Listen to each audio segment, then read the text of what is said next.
চলো তোমাদের একটা জিনিস দেখাই। এই মন্দিরটা তোমরা আগে দেখো, কেদারনাথের মন্দিরের মতো দেখতে না? এটা হচ্ছে চামড়াইল শ্মশানের মন্দির। এই মন্দিরটা পুরো কেদারনাথের আদলে তৈরি। আমরা বেলার দিকে গিয়েছিলাম, আর এটা প্রায় সন্ধে হয়ে আসছে সেই সময়ের ভিডিও। দেখো চারিদিকে আলো জ্বলছে। এখানে ফলহারিণী অমাবস্যার সময় প্রায় কয়েকদিন খাওয়া দাওয়া হয়। তোমাদেরকে রান্নার জায়গাটাও দেখাবো। চলো আগে মন্দিরের ভেতরটা যাওয়া যাক। এখানের পর আরও অনেকগুলো ঠাকুর তোমাদেরকে দেখাবো। এখানে তো বাবা বিরাজমান। চলো ভেতরটায় যাই।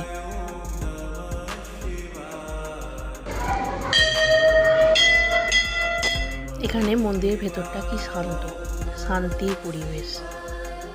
এখানে জায়গাটা অনেক বড়। চলো এখানটা দর্শন হয়ে গেলে দেখবো বাকি জায়গাগুলোও। এখানে কত আম গাছ, লিচু গাছ সব রয়েছে, তোমাদেরকেও দেখাবো। এই দেখো, এগুলো হচ্ছে রান্নার জায়গা। কত বড় বড় জায়গা, কত বড় কড়াইও আছে, তোমাদেরকে সেগুলোও দেখাবো। চলো। এই অমাবস্যার সময় বহু লোক এখানে খাওয়া দাওয়া করে, প্রচুর ভিড় হয়। এটা হচ্ছে কালী মন্দির, দেখো মা কালীর মূর্তি। চলো বাকিগুলো ঘুরে দেখা যাক। এই একটা মূর্তি। সব থেকে বড় ব্যাপার হচ্ছে এখানের গাছগুলো, গাছে ভর্তি পুরো এলাকাটা। আছে আম গাছ, লিচু গাছ, জাম গাছ, কাঁঠাল গাছ। তার মধ্যে আম গাছের ভিডিও আমি নিতে পেরেছি। প্রায় সন্ধে হয়েই এসেছে। দেখো তোমাদেরকেও দেখাই, এটা আকন্দ গাছ। দেখেছো কত আম হয়েছে, আর আম পুরো হাতের কাছে।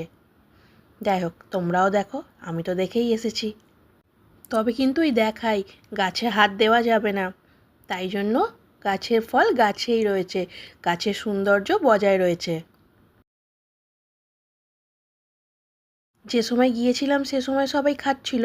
এখন খাওয়া দাওয়া কমপ্লিট, জায়গা ধোয়া হয়ে গেছে, সব জিনিসও ধোয়া হয়ে গেছে। ওই দেখো কি বড় কড়াইটা। আর পুকুরের কাছে এইভাবে আলো লাগানো আছে, ফোয়ারা লাগানো আছে।